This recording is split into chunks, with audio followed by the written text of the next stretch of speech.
Bonsoir, bienvenue dans ce nouveau rendez-vous Actu, NCTV Actu. Donc l'actualité aujourd'hui, blocage spontané ce matin à Vaud.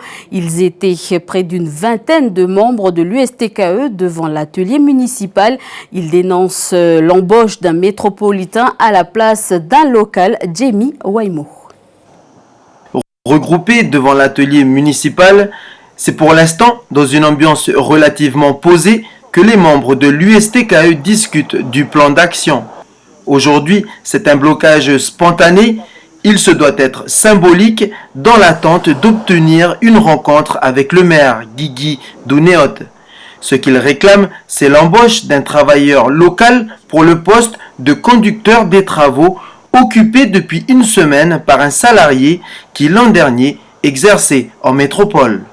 Avant lui, il y avait, on va dire, un gars d'ici, un local, et qui avait un contrat, je pense qu'il y avait un contrat de 4 ans.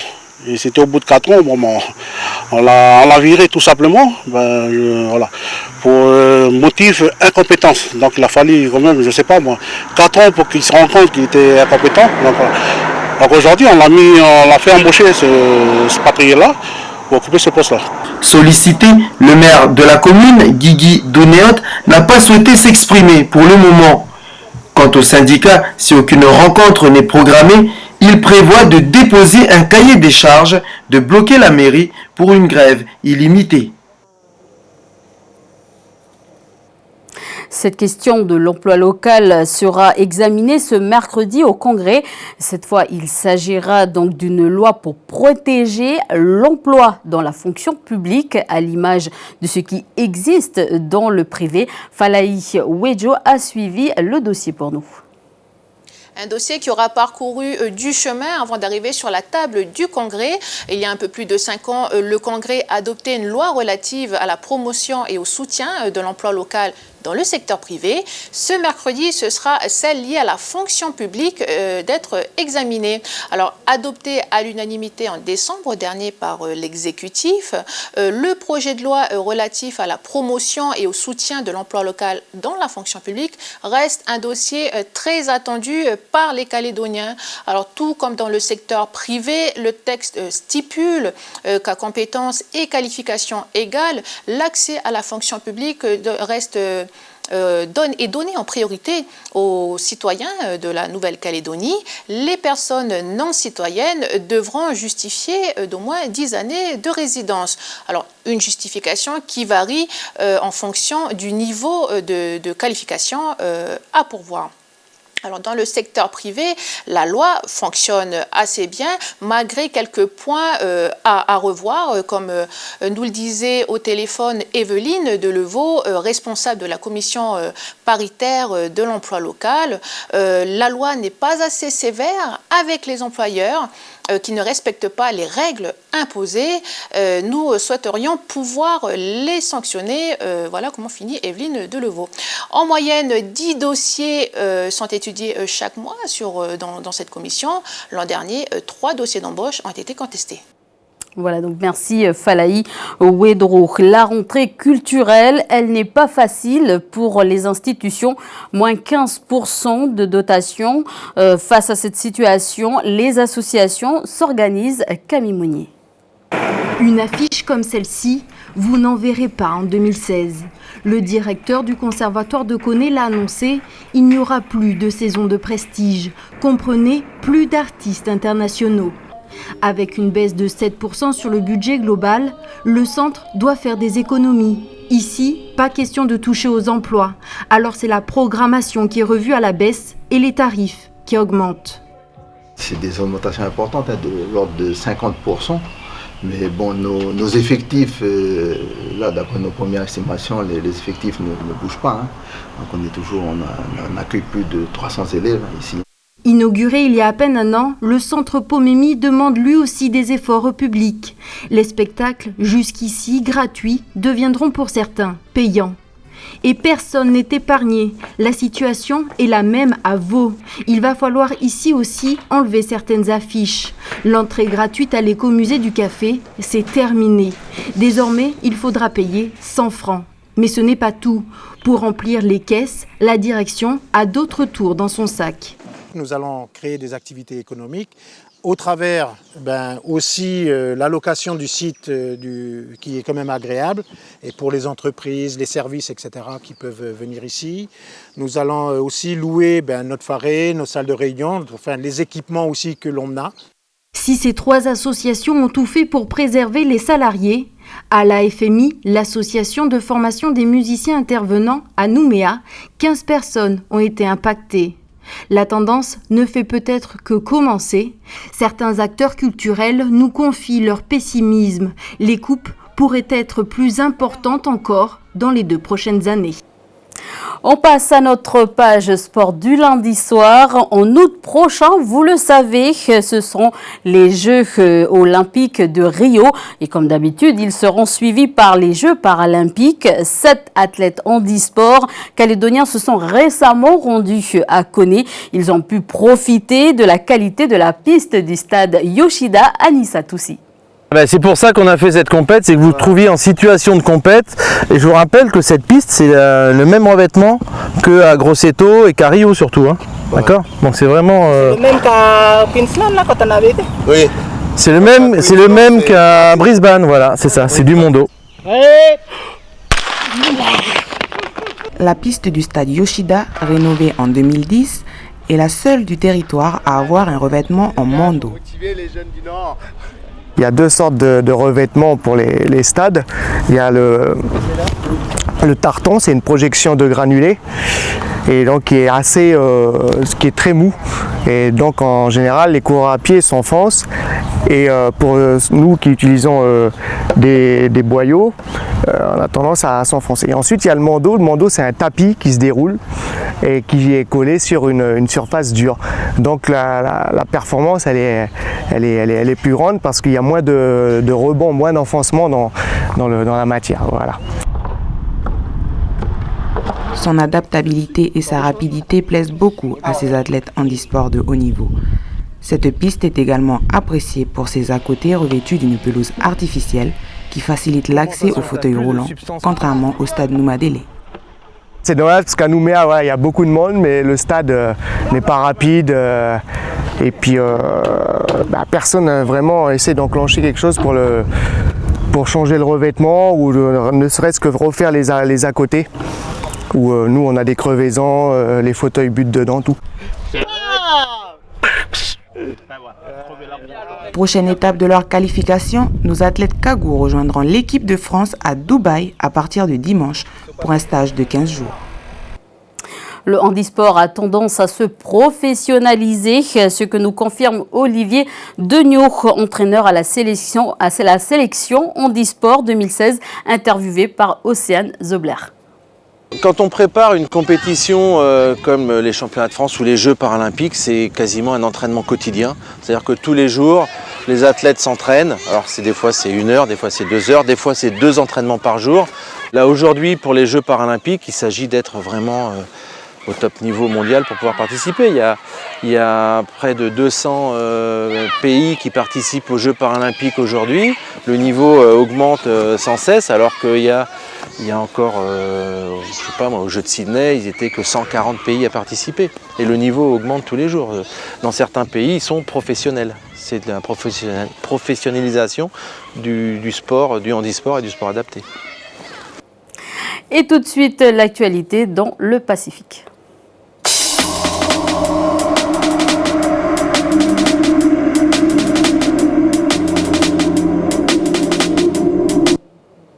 Allez, on commence donc notre actualité du Pacifique avec les grands titres chez nos voisins. Les îles Marshall entrent en guerre contre les grands du nucléaire. Aujourd'hui, l'archipel de Micronésie plaide devant la Cour internationale de justice contre l'Inde, le Pakistan et le Royaume-Uni. Les îles Marshall reprochent leur course à l'armement nucléaire. TNT TV News en fait l'écho. locaux. Ensuite, en Polynésie, un laboratoire de haute sécurité biologique. La dépêche de Tahiti revient sur l'inauguration ce vendredi de l'équipement. L'enjeu à gérer les alertes sanitaires sur l'île, comme l'épidémie de Zika par exemple, sur une île qui souffre donc de son isolement. Et puis une photo qui fait le buzz donc aux îles Tonga, c'est la photo du Premier ministre de Tonga ramassant des détritus, histoire de montrer qu'il donne de sa personne pour défendre l'environnement. Allez, on reste dans le Pacifique avec une sélection vidéo de notre journaliste Prosper Poigou. Si je te dis colocataire. Convivialité? J'en peux plus, moi, j'en peux plus. On reste dans l'environnement à Tahiti où est lancée aujourd'hui une nouvelle série télé 100% locale, Label Hina. Humoristique, le programme se veut aussi éco-responsable, nous indique TNTV. Les déchets, c'est pas bien. La pollution, c'est pas bien. Imposteur, va. Tu sais, tout le monde ne peut pas être aussi écolo que toi. Et si toi tu y arrives, tout le monde peut y arriver, hein, Elle est surnommée Casper et vient de sortir de l'anonymat. Les scientifiques ont récemment découvert une nouvelle espèce de pieuvre à 4300 mètres de profondeur au large d'Hawaï. Les images nous sont offertes par Ocean Explorer. I've never seen anything like this.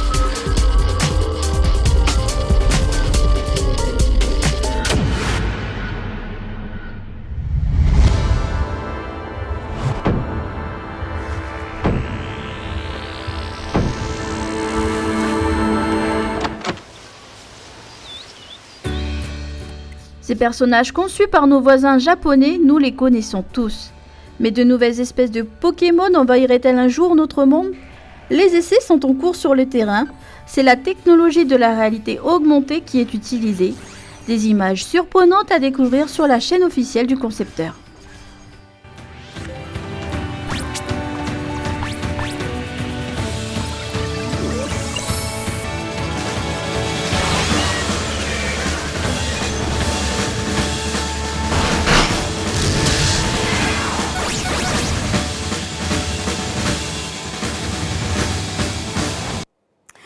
Hommes et femmes, assumons ensemble les défis d'aujourd'hui pour construire demain. C'est le thème de la Journée internationale de la femme, donc notre journée qui sera célébrée demain à la tribu de Heo à Uvea. Et à la veille de cette rencontre, nous avons suivi les préparations et les répétitions de la délégation de Wegwa. Les mamans berceuses ont été sélectionnées pour représenter la commune et l'aire Haute-Mawap. Natacha Ogi.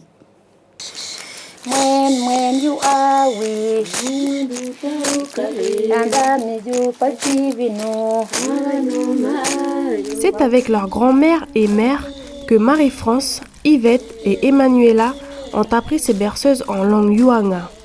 À leur tour, elles s'efforcent de respecter cette tradition orale en transmettant ces chants à leurs filles et petites-filles. Avant, les mamans font dormir les enfants en faisant des nattes, en faisant la vannerie. Les mamans font chanter les bébés pour les faire dormir. Ainsi, les berceuses étaient l'affaire des femmes. Et question rythme, elles pouvaient compter sur l'aide de Mère Nature. On accompagne par les fruits qu'on va ramasser partout dans les forêts, puis on perce, puis on attache pour faire avec les bambous. Pour les bambous, ce sont les garçons qui tiennent ça, qui font les sons, les différents sons. Pour accompagner les chuchotements, ce sont les mamans qui font avec les bruits. Récits, contes, légendes étaient transmis à travers ces mélodies. Pour ces femmes et mamans, la culture est un moyen d'émanciper, de mettre en valeur la femme. La femme, elle est la mère de la culture. C'est elle qui transmet. Et dans la culture, qui a appris à tous ces hommes d'aujourd'hui à faire la coutume ? Qui a éduqué ces hommes, ces politiciens d'aujourd'hui? Ce sont des femmes. C'est forte de ces idées que le groupe de Bondé représentera demain sa région lors de la Journée internationale de la femme à Uvea, mais aussi à Guam pour le prochain Festival des Arts du Pacifique. Et enfin, Fidji, toujours meurtri par le passage du cyclone Winston. La Croix-Rouge de Nouvelle-Calédonie a envoyé des kits de survie. L'occasion pour nous de vous proposer donc ce nouveau rendez-vous. Chloé Yantao a testé pour vous le don de matériel à la Croix-Rouge. Si vous avez des placards à vider, écoutez bien ces conseils.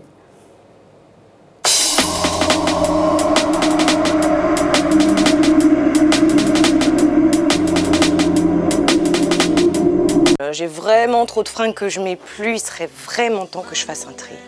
Et puis il y a sûrement des gens qui en auraient plus besoin que moi. Bon allez, je me motive parce que ça va pas se trier en un claquement de doigts. Quoique...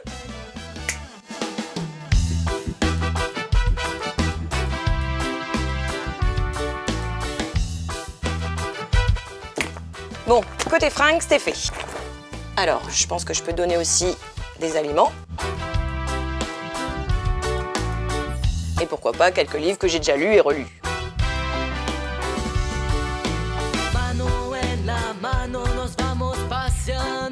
Bon allez, direction la Vesti-Boutique de Montravel. Si vous êtes du côté de Koné, il en existe une rue Paul Royard, au coin du marché. Il existe aussi un Vestibus qui fait des tournées sur tout le territoire. Malheureusement, en ce moment, il ne tourne pas beaucoup par manque de bénévoles. Bonjour. Voilà, alors moi j'ai fait le tri dans mes vêtements, donc il y a des vêtements et puis d'un autre côté il y a des aliments, des conserves et puis il y a aussi des livres, des vieux livres à moi. Moi je prends les livres, les dons alimentaires c'est plutôt Saint-Vincent-de-Paul, mais je vais prendre parce que vous avez emmené ici à la Vesti-Boutique, on peut donner aux familles dans des poches quand ils viennent acheter. Et pour les vêtements, est-ce que j'ai bien fait? Parce que là, ils ne sont pas pliés du tout. Est-ce que c'est mieux de les plier ou... Moi, j'aurais préféré que les gens lavent d'abord. Pour nous, pour faciliter, pour le respect, quoi. Le premier tri, normalement, c'est moi qui le fais. Automatiquement, c'est moi qui le fais. Et ensuite, je mets dans 3 pochons. Donc, il y a un pochon pour les adultes, hommes, femmes, et les enfants. Et de l'autre côté, c'est tout ce qui est taché, déchiré. C'est pour quelqu'un qui vient chercher, Monsieur Chiffon, Madame Chiffon, ils viennent chercher. Voilà, notre travail de tous les jours, c'est ça, c'est le tri, le tri. Les gens donnent beaucoup, hein, vous voyez. Voilà, ben merci beaucoup Annie de nous avoir donné toutes ces explications et puis merci surtout pour votre courage et votre travail au quotidien avec tous les bénévoles qui sont ici. Je vous remercie beaucoup, surtout à NCTV qui s'est déplacé pour venir témoigner un peu de notre travail de tous les jours. Voilà, merci. Bon. Ben moi je suis super contente d'avoir fait une bonne action aujourd'hui. Avoir du cœur évidemment, c'est bien, mais vous l'aurez compris, il faut le faire correctement. Alors on retient le linge lavé, évidemment propre, trié de préférence, c'est-à-dire femmes, hommes, enfants, par respect bien sûr pour Annie et tous les autres bénévoles qui travaillent à la Croix-Rouge. Et pour terminer, pour les denrées alimentaires, ne faites pas la même erreur que moi, n'oubliez pas, il faut les déposer à Saint-Vincent-de-Paul ou au Secours catholique. Allez, Taltoul! Voilà, c'est la fin de cette édition. Merci de nous avoir suivis. Je vous retrouve demain à la même heure. Bonne soirée à tous.